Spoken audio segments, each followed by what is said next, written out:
We'll have a class on flat slabs.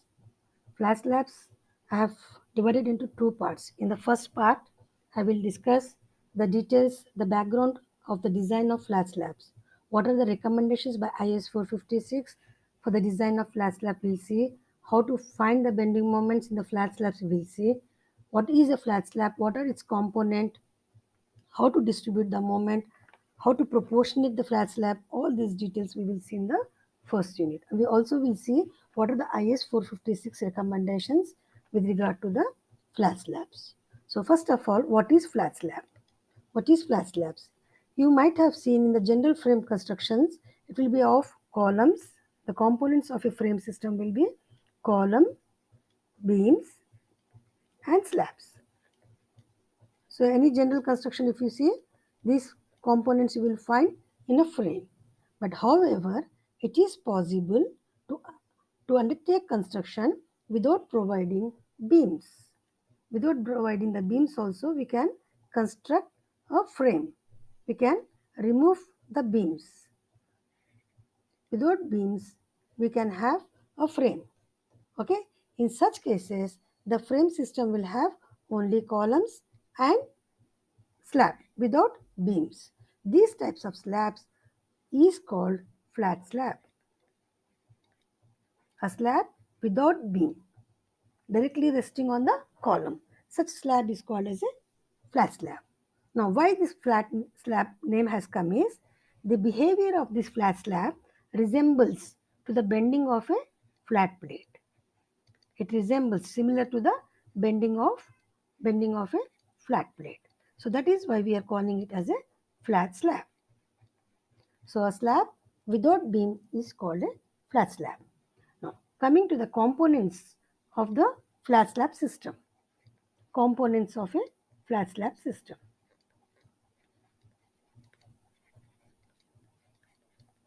We have two components. First, flat slab. Fine. Components of a flat slab.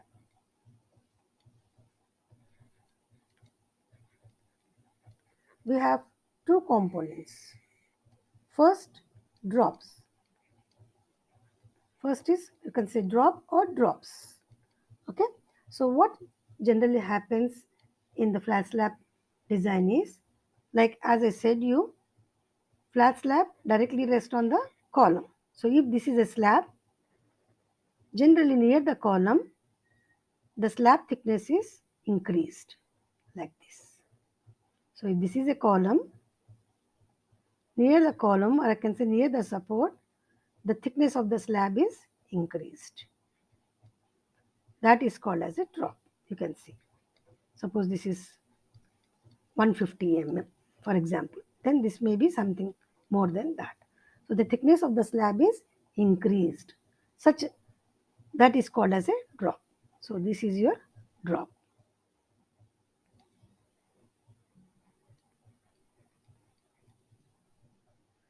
A portion of the slab near the column is thickened. It is thickened. This is known as a drop. Now, what is the purpose of providing this drop? See, if when a slab is placed directly on the column like this, suppose this is a slab, it is directly placed on a column without thickening this portion. Directly if you are placing it, what happens is punching shear will be predominant. Punching shear will be predominant. This column may pierce into the slab and it may form a punch. It may form a punch, like it may pierce into it and a punch may form in this. Because the punching shear is predominant near the support, that is the column. So to avoid this, we are increasing the thickness or we are providing a drop near the support. So this is what all about the drop. So what is the second component? Second component is capital, or we also call it as column head. So sometimes what happens is near the top, at the top of the column thickness will be flared up. The column thickness will be flared up or it will be, the column thickness will be flared up, or you can say it will be increased, or you can say it will be spread like this. Okay, so like this, the column thickness is increased. Then this is the column thickness. You can see, if this is the column thickness, this is the column thickness, it is increased here at the top. So this is called as column head or capital. At the top of the column is flared. The top of the column is flared, or you can say size is increased. This is known as capital head. Now, what is the purpose of providing this capital head? What happens is, near the support, the slab carries, or any structural element carries, the negative bending moment. So certain amount of bending moment from the slab will be transferred to the columns at the support. Certain amount of negative bending moment of the slab will be transferred from the slab to the column at the support to resist this negative bending moment. To resist the negative bending moment which is coming from the slab, we have to increase the area of the support. The area of the support has to be increased to resist this negative bending moment. So that we are able to achieve by providing column head or by providing a capital. The other name of column head is capital. To resist the negative bending moment transfer from the slab, we have to increase the area of the support. That is possible by providing a column head. So these are the two components. So we may have a flat slab with or without drop, with or without column head, or with both, depending upon the requirement. So IS 456 2000 has given recommendations with respect to the design of flat slab. Complete one chapter is dedicated to the flat slab. So if you go to page number 53, clause 31 of IS 456, you will get the guidance required or the recommendations by the IS 456. So I'm just introducing you to IS 456, page number 53. You can see clause number 31. It is completely dedicated to flat slab. So in the beginning, 31.1, he has given the definition of the flat slab. The flat slab means a reinforced concrete slab, RCC slab, with or without drops. It is supported generally without beams by the columns, and the columns can be with or without capital heads. So this is the definition available in the IS 456. Okay. Now, as per IS 456, we have to divide the flat slab into three parts. As per IS 456, the flat slab has to be divided into three parts. The slab shall be divided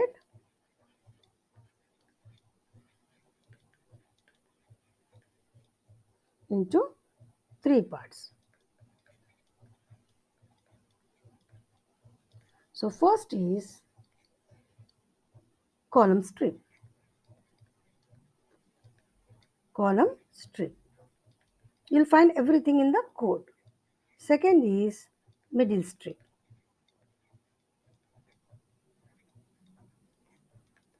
And third is the panel.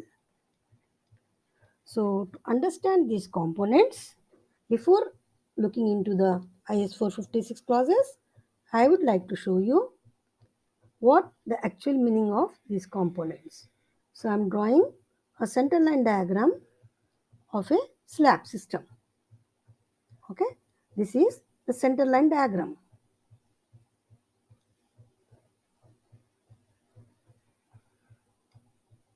Okay,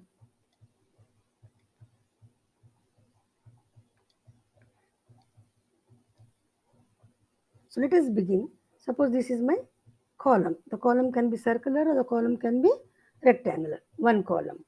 This is another column. This is another column.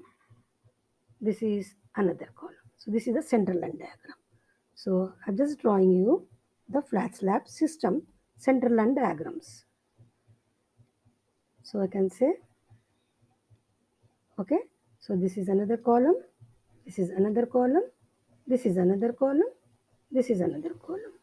So connected by the horizontal center lines. These are the center lines of the column. Okay. So if you understand this central line diagram, then you will easily understand what a column strip is, what a middle strip is, and what a panel. So first I'll begin with the panel. You can see the panel. So panel is a part of slab surrounded by the center line of the columns. So this is one panel. This is one panel. This is one panel. This is one panel. So as a part of the slab surrounded by the center line of the four columns. Okay. So surrounded by the center line of the four columns. So there is a column here. There is a column here. There is a column here. Okay. So this is panel. Now in this panels also, this is an interior panel. Interior panel. It is bounded by all the continuous edges. So this is an interior panel. And the remaining all exterior panels. These are all exterior panels. So I hope this is clear about panel. Now coming to the column strip. The definition of column strip is given in IS 456 31.1.1a. You can just see it. What is given? Column strip means a design strip having a width of 0.25 L2 but not greater than 0.25 L1 on each side of the column center line, where L1 is the span in the direction of movements that is being determined and L2 is the perpendicular span. So column strip means a design strip having a width of 0.25 L2. Okay. So let me show you. Column strip means a design strip. Design strip having a width of 0.25 L2 on either side of the center line. So this is how I am checking another color. I am showing you. You can see. So if I take this as center line, then 0.25 on one side of the center line and 0.25 on the other side. Okay. So this is a column strip. This is a column strip. The one which I am showing you with the dotted lines. This is a column strip.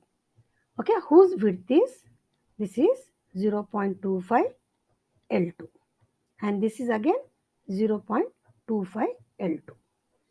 Okay, 0.25 L2 on one side and 0.25 L2 on the other side. So same way you can have here also another column strip, 0.25 L1 here, L2 0.25 L2. Now what is this L2 and what is this L1? Now so this is suppose a longer span. This is suppose shorter span. So this can become L1 and this can also become L1. So when we are finding the bending moment along the longer span, then this becomes L1. Where along whichever span you are finding out the bending moment, that span becomes L1 and the other transverse span becomes the L2. You can all of you see this is the span suppose across which I am going to find bending moment. Then the length of this span is L1 and the length of this span is L2. Okay. So the width of column strip will be 0.25 plus 0.25, 0.5 L2. Same way here, the complete width of the strip will be 0.5 L2. So L2 is this span for this. L1 is this span when we are finding bending moment across this span. Okay, so this is one column strip. This is one column strip. Okay, this is one column strip. Fine. Then this is one column strip. So the strip which is sandwiched between the two column strips, you can see this is also a strip. So this strip is called as middle strip. So middle strip is bounded by the column strips on opposite sides. So this is the middle strip. Okay, this is column strip, this is column strip. So width of column strip shall be 0.5 L2, where L2 is the span perpendicular to the direction along which the bending moment is being taken. You can see here. Width of the on either side it is 0.25 L2. Okay. So L2 is the span transverse to the span in which bending moment is being taken. Now same way you can have the strips in the other directions. For example, suppose I am finding out bending moment in this across this span. Okay. So if I take this, then this will be my column strip 0.25. Now this becomes L2, this becomes L2. Now this becomes L1 when I am finding out bending moment across this span. So this is one column strip. Column strip whose width is 0.5. One side 0.25, together it is 0.5 L2. So L2 is this span. Okay, for this L2 is this span. Again you'll have another column strip like this. This is another column strip.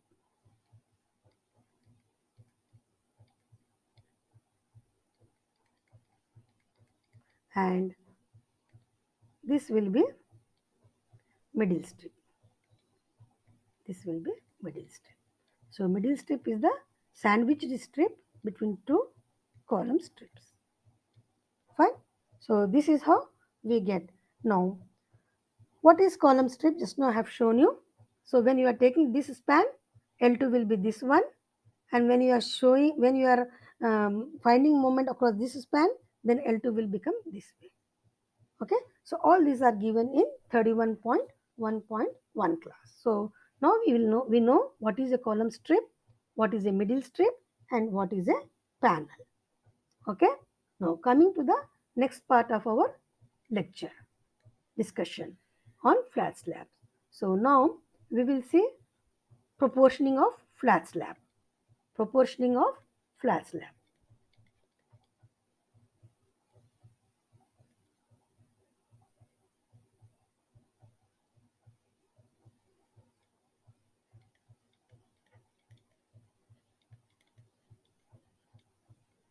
So proportioning of flat slab is given in clause IS clause 31.2. You have to refer 31.2.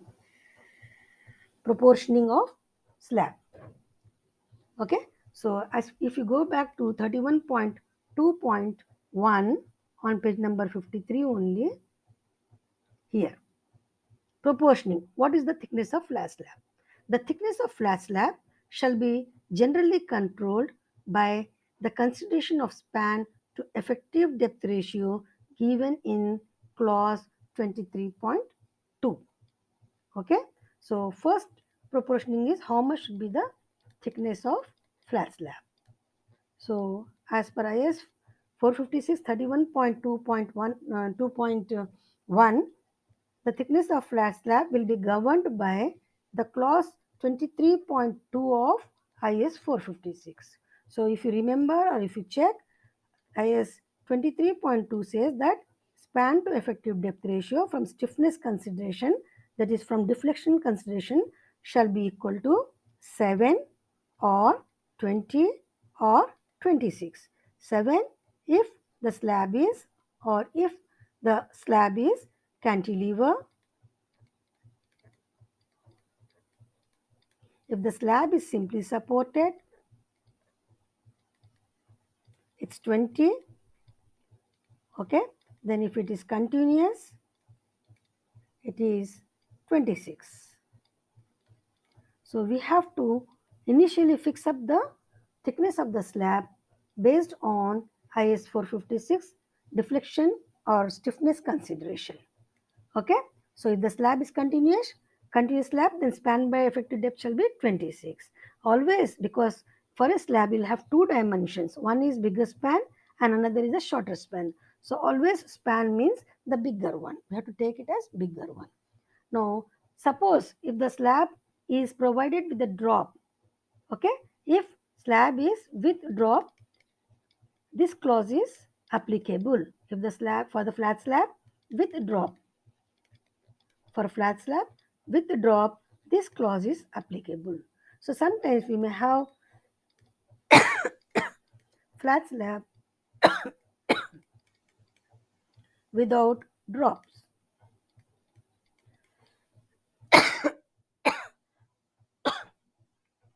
Again, IS 456 says that when the flat slab is without drop, then this span by depth ratio shall be multiplied by 0.9.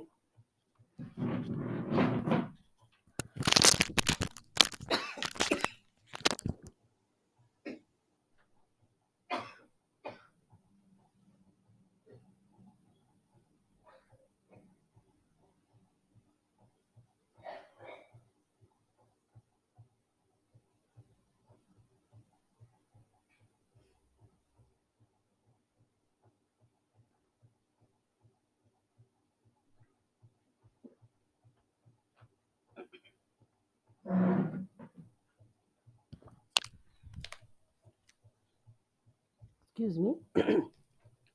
When the flat slab is with the drop, then the effective span to depth ratio shall be as per clause 23.2.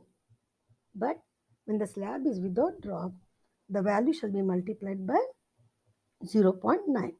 So do remember that the span to be considered is the longest span. Also, IS 456 suggests the minimum thickness of the slab shall be 125 mm. The minimum thickness of the flat slab shall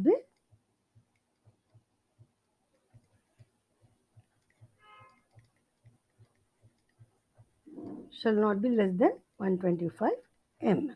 So these are the provisions given by IS 456 with respect to the thickness of slab. Fine. So let us go. What is the proportioning given for drop? That is, what should be the size of drop and how much it should be as per IS 456.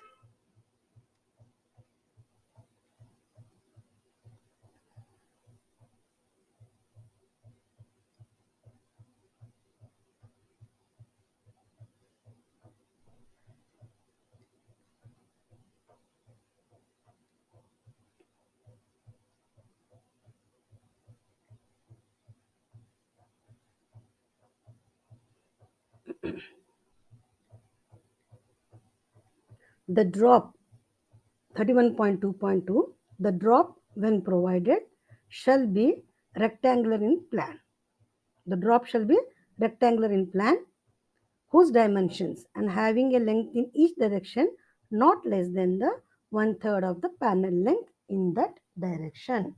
So this is the provision given for flat slab drop. So whenever you are providing the drop in the flat slab, we should see that it is rectangular in plan. It is rectangular in plan.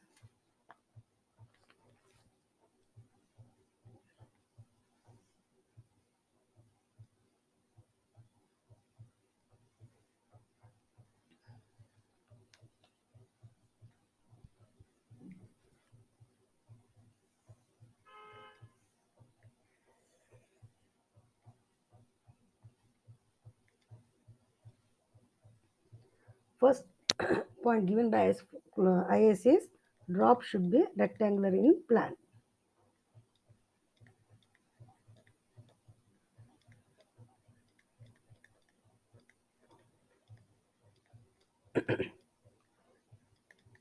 Second recommendation by IS 456 is length of drop. It's a rectangular in plan. You can see your drop will look like this. So it will have length and breadth. So the length of drop in each direction, whether the longer direction or shorter direction, it shall not be less than 1/3 of the panel length in each direction. So this is 31.2.2 panel length in each direction. For example, this is the panel. Okay, this is the panel which you are designing as a flat slab, for example. Okay, now in this is the panel. So this panel length, suppose this is A and this is B. So this should not be less than 1/3 of A, shall not be less than, and this shall not be less than 1/3 of B, for example. So this is the condition laid by the IS 456 with respect to the drop proportioning. Now this is when your drop is continuous on all the four edges, like the one which I have shown you in the beginning. Let us go back to the drawing. Now you see, if this is the interior panel like this, okay, then the length of the drop, okay, I'll just use one diagram for showing you drop. So suppose this is my drop in the plan, okay. So the length in this shall not be less than 1/3 of this length, and the length in this direction of the panel shall not be less than this one. Now this is for only the interior panels. Now when the case comes for exterior panels, you can see there are two discontinuous edges. So in such cases, the minimum size of the panel, the minimum size of the drop shall be equal to half the width of drop for interior panel. Whatever you have taken, minimum shall be half the width of the drop of the interior panel when the panel is exterior panels. Only for interior panel, length of drop shall not be less than 1/3 of the panel length. In case of exterior panels, so this is one exterior panel, this is another exterior panel, this is another exterior panel, to give you example. Okay, so for exterior panels, the width of drop at right angles to the non-continuous edges, at right angles to the non-continuous edges. So this is a non-continuous edge. So this is a continuous edge, this is a continuous edge, this is continuous edge. So right angle to the non-continuous edge. So if I take this example for suppose this one, so this is a non-continuous edge. Right angle means this and this. So this one shall be equal to half the width of drop of exterior panel. So this precision has to be taken in case if the panel you are designing is your exterior panel. If it is interior panel, it is 1/3. Okay, again we'll have a discussion on this in the when we do a problem. So this is about drop. So what the code is saying about next element of the flat slab, that is next component of the flat slab, that is column head. Column head. So the requirement or the recommendation for the column head is given in clause 31.2.3. So what it is saying is that whenever you are providing a column head, that portion of the column head which lies within the largest right circular cone or the pyramid that has a vertex of 90 degree and can be included entirely within the outlines of a column, and the column head shall be considered for the design purpose. So let us see what is this clause by going to the IS 456. So somewhat you should try to understand by seeing the figure here. Where column heads are provided, that portion of a column head which lies within the right circular cone or pyramid, there is a figure given. You can see. So this is the first figure is slab without a drop and column without column head. So slab doesn't have a panel here. The column doesn't have a column head here. So this is one example of flat slab. So it's very critical for punching shear. Second is slab with drop. You can see a drop here and column head here. So this 90 degree, we were talking about this 90-degree frustum of cone. So the 456 clause, whatever is given, that has to be taken care when you go for a column head. Okay. So these are the proportioning of the various parts of the flat slabs.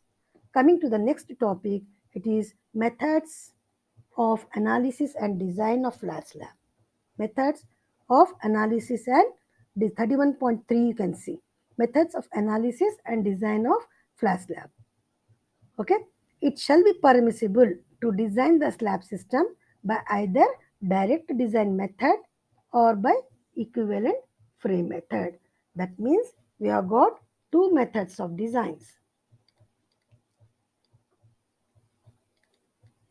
There are two methods to analyze and design the flat slabs.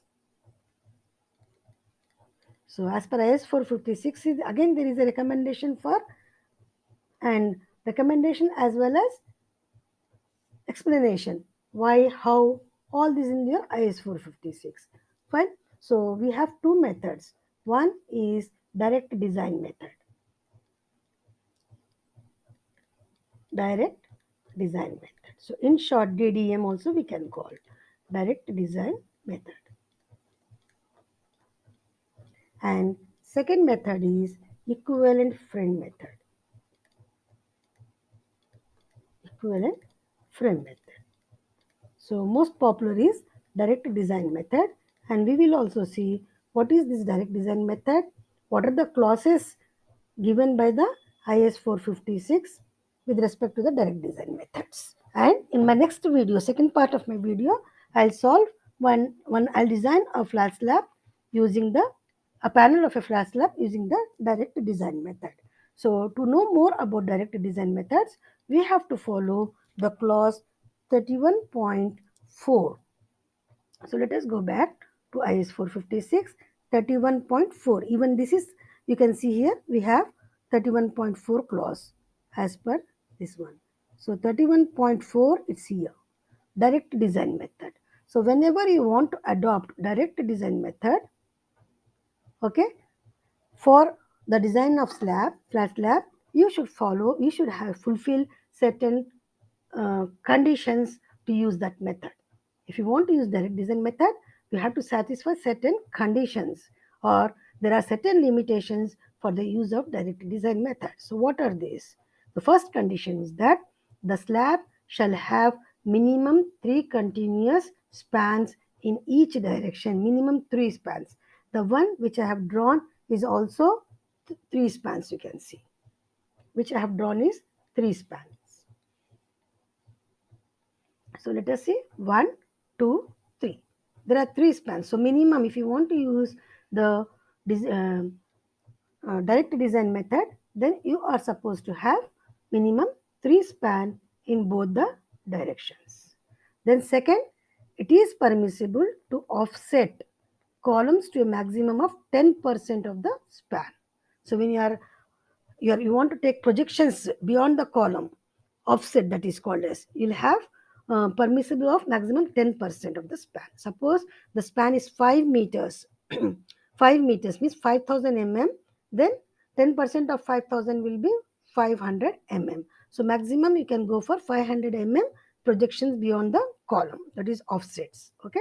Third is, okay, second one I have forgotten here. The panel shall be rectangular. Always the panel shall be rectangular.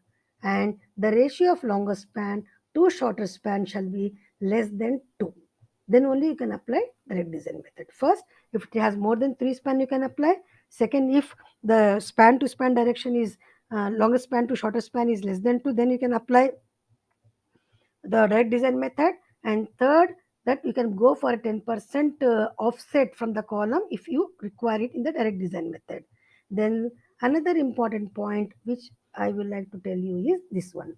The design live load shall not exceed 3 times the design live load. This is very important. So all these 4 criteria we should fulfill before we actually use the direct design method. Okay. So this is all about direct design method. And next clause given in IS 456 is the total design moment for a span. You can see, okay, 31.4.2.2 is giving the total design moment as M0 is equal to WLN by 8. Okay, the absolute sum of what is M0? This is a total moment. So what does that mean? So let me write it on the whiteboard. The total design moment, if we are using the direct design method, is given by total design moment is given by M0 is equal to WLN by 8. Now let us see what is this W, what is this ln, and what is this rate. First of all, what is this M0? As per IS 456, M0 we are calling it is total moment. But what it is? It is the absolute sum of positive and negative bending moment in each direction. So your M0 is the total sum of, it's the absolute sum of both positive and negative. Whatever moment you are going to get, it will be sum of positive and negative bending moment. So once you calculate it, you have to differentiate how much is positive and how much is negative using your IS 456 recommendations. Let us see what is this W. W is the design load on an area L2 Ln. Please understand this. Okay. So what is W? W is the design load on an area. It's in kilonewton per meter square. That means to say the area is L2 and L1, Ln. So what is L2 and what is Ln? What is L2 and what is Ln? You can see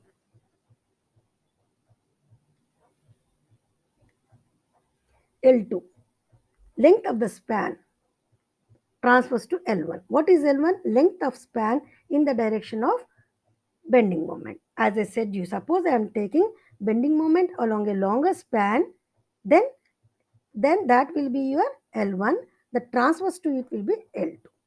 Suppose you are finding out the bending moment across shorter span, then shorter span becomes L1 and longer span becomes L2. They are not constant. They just keep varying according to the span which you are going to take moment. So this is W ln. Okay. So and W is L2 and Ln. Just let me tell you again. So W is, you have to convert this into, this is kilonewton per meter. It's over an area. So if you multiply this with area, that is L2 and Ln multiplied by Ln by 8. So this will be kilonewton, because we are multiplying with area, kilonewton per meter square. As I said you, it becomes kilonewton and this becomes meter. So you get a bending moment. That bending moment is the absolute sum of positive and bending moment, positive and negative bending moment. So you'll get L2 ln square by 8. So L2 you got it. Suppose I am finding out bending moment across this span. Then this span becomes L1 and perpendicular spans becomes L2. So I hope it is clear. So when you are finding bending moment across this, then this is L1. When you are finding bending moment across this, then this is L1. The other one will be L2. Now what is Ln? What is Ln? Ln is the clear span. Ln is the clear span extending from face to face of the columns. Face to face of the columns. So I'll just draw one figure for this understanding. Again, once again, the same figure. Suppose this is my slab. Okay. So I have got a big slab. Fine. So I have a drop here. Then I may have a column head also. Okay. So there is a slab here. This is the drop. This is fine. So again you have a drop, then you continue, again you have a drop, then there is another column with the column head, then this continue, then this slab. So like this. So Ln is the clear span between the column head. So let me show you in the figure. So this is Ln. clear distance. If you are using drop, this is the clear distance. If you are not using drop, then this becomes the clear distance. So this is the clear distance. Ln is the clear distance, clear span extending from face to face of column. Okay, or capital or etc. So this shall not be less than 0.65 L1. So this we will see again in the problem. Okay, when we solve a numerical, we will see. So what is the next clause telling? Let us see what is the next clause. What is the next clause coming for us? The next clause is circular supports. Suppose you are taking a circular support that shall be treated as square. That shall be treated as square support having the same area. Suppose you have a column of circular support.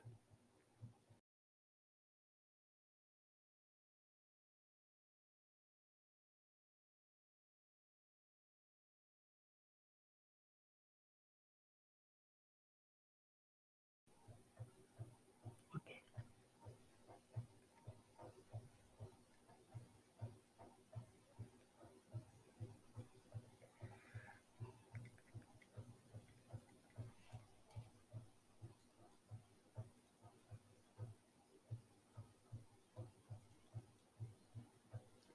So let us come back to this thing. So as per the IS 456, if the column is square, instead of circular, then you have to convert that into equivalent square. Okay, fine. So this is the one point which I wanted to tell you. Now going to the next clause, 31.4.3. Whatever bending moment you got it, absolute bending moment, by using this formula, it means that it has got both positive and negative bending moment. So you have to separate this. Fine. So whatever amount of bending moment you are getting it has to be separated and it has to be distributed between negative and positive bending moment using clause 31.4.3. So let us see 31.4.3.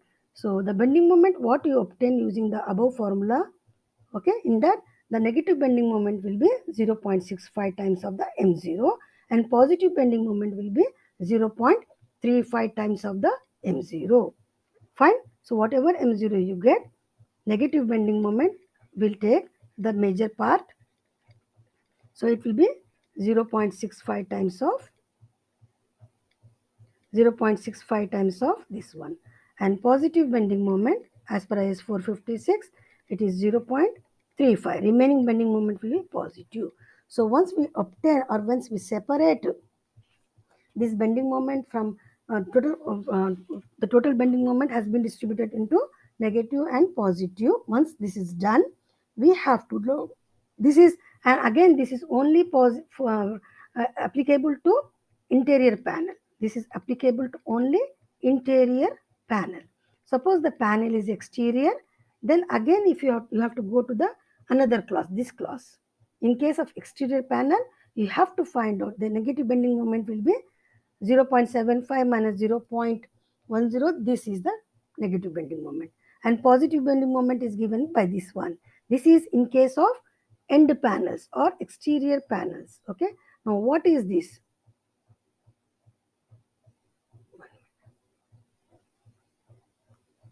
So what is this? This is alpha is the ratio of flexural stiffness. So after finding on all these things, you will get the distribution of bending moment in case of exterior panel.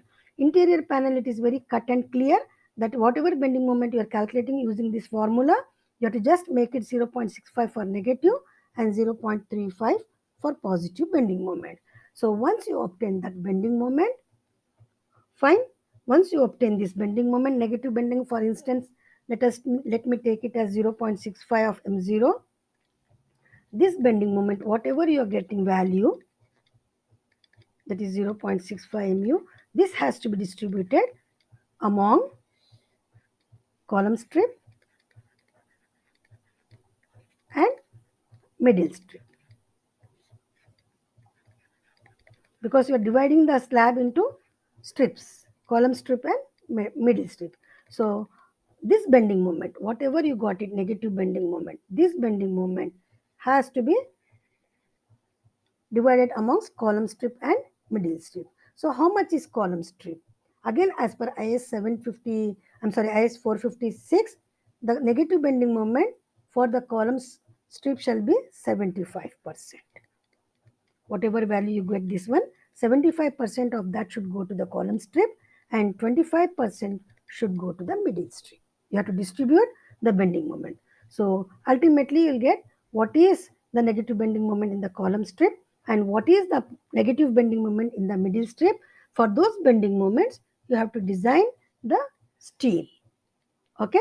Same way you will get positive bending moment. Okay, you got positive bending moment. How much is positive bending moment? 0.35 of the total bending moment. So again, this has to be divided into column strip and middle strip. So positive bending moment as per IS 456, you can go through it. As per IS 456, the positive bending moment shall be distributed like this. 60% of the positive bending moment will go to the column strip and 40% will go to the middle strip. So you'll get bending moment in the column strip, negative bending moment in the column strip, negative bending moment in the middle strip, positive bending moment in the column strip, and positive bending moment in the middle strip. So once you get all this, whichever is maximum, that shall be taken as the design bending moment for thickness. Whichever is maximum, that shall be taken for the design or for fixing up the thickness or for finding the thickness using this formula. And then using the respective bending moments. For instance, if you want to design steel in the column strip, this bending moment is equal to the formula 0.87 FYAST. You will get the area of steel in this one. You will get spacing after you select the diameter of bar. Same way, for this bending moment, you will decide, you will get the area of steel. That area of steel shall be provided in the for the negative bending moment in the middle strip. You know where we provide steel for the negative bending moment and where we provide steel in the for the positive bending moment. Okay. So if you see a continuous slab like this, suppose I have taken 3 span as the case I have drawn there, 4 columns. Okay. Your bending moment diagram will come like this. Positive, near the support, negative, positive, negative. Fine. So wherever positive bending moments are there, you have to take those. So finally, we have to design the area of steels, select the diameter of bars and design the panel of the flat slabs. If the panel is end slab panel, then you have to go to the recommendations of IS 456 for the end panel. If it is interior panel, then we have to follow the IS recommendations for the interior panel and get the bending moments, get the thickness, get the steel. So this is how the design of flat slab is completely based on IS 456 recommendations. So with this, I'll complete this first part of my flat slab video. In the next part, I will solve a numerical on the design of flat slab using direct design method. Bye everyone.